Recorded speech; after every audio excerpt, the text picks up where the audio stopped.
GE stackable. Dryer won't run. Says it just makes a sound.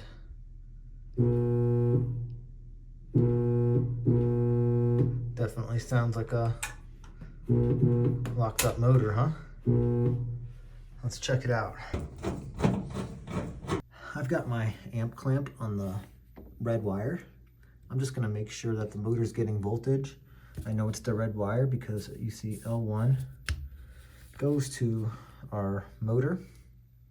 The other one is the neutral, and if I hit the start button, you can see I'm getting locked rotor amps. I'm gonna shut off the power. Going to remove this heat shield held in by 2 screws. I'm going to remove this panel, 2 screws up here, 2 on each side.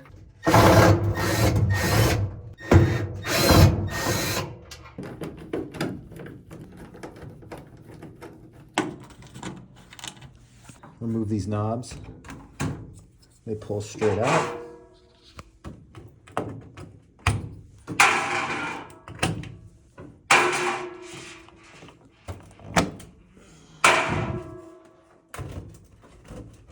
Didn't have to remove the washer one. I'm going to move this out of the way. Take a picture right now so you know which screw goes where, since most of them are different. There are 2 Molex connectors right here. These need to be unplugged before we take off this front cover.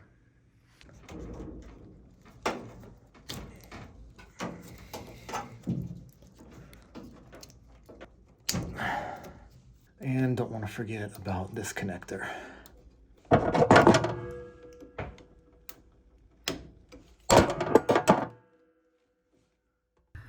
going to remove this door because it makes it easier to reassemble when we put this cover back on. Need to remove the 3 screws on top first. Actually, it doesn't really matter.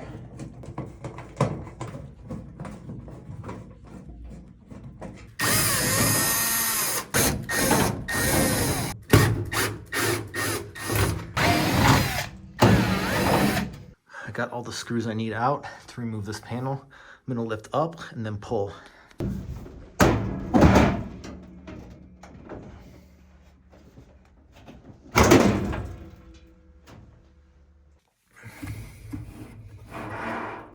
Motor spins freely. That's odd. I should have done this before I took this cover off. I've got everything plugged back in. I've got 1 lead on the brown and yellow wire, which is the neutral, our door switch, which feeds power to one side of the motor. And I've got my other lead on this red wire that comes off of the start switch, which feeds the other side of the motor. So I'm going to turn the power on and make sure that we're getting the correct voltage to the motor. And once I turn the power on, I'm mainly going to hit the start button and this door switch button. All right, we've got low voltage.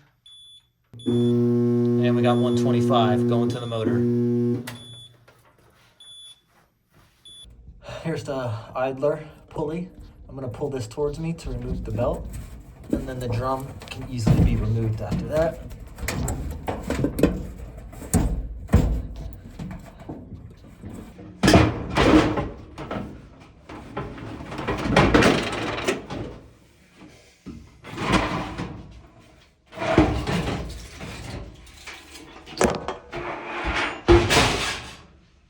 I'm going to remove this black screw, and this one right here.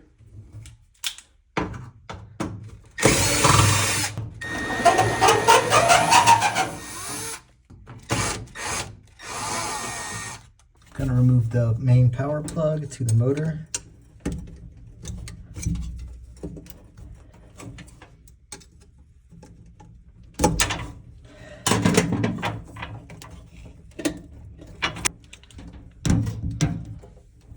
I'm going to remove these 2 wires from our belt switch.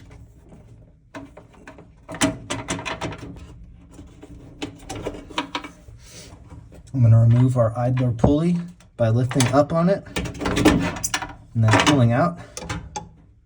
All right, 3 more screws need to be removed. 2 1/4-inch screws right here, and then there's one kind of hidden right here.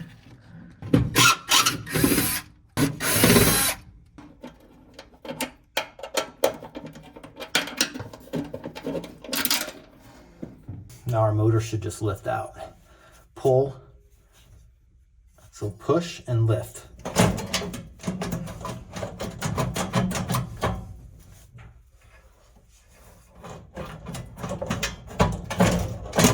Hitting that wire,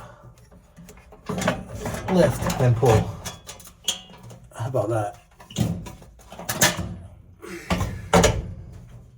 I've got another motor and fan assembly from a unit that was junked.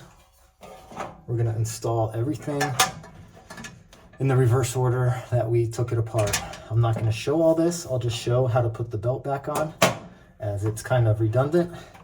I've got my blower motor mounted.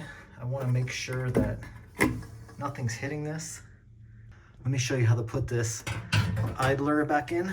There's a little hole there. This has to go in that hole. It also has to go under this switch too.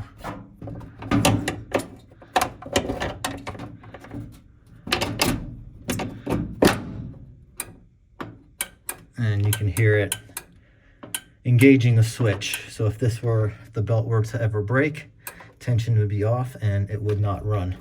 Wires are all hooked back up. I'm gonna put this belt around the drum first and then set it in the cabinet. Groove side down, obviously. Also, this shaft goes into that hole. If you don't get it in right, you'll never be able to put the cover back on.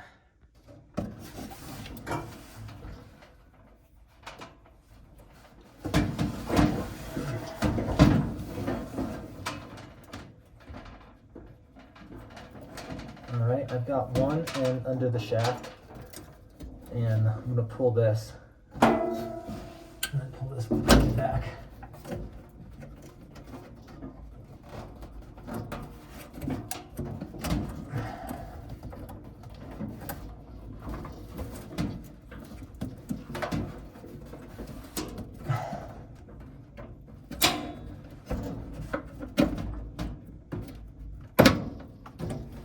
Just like that.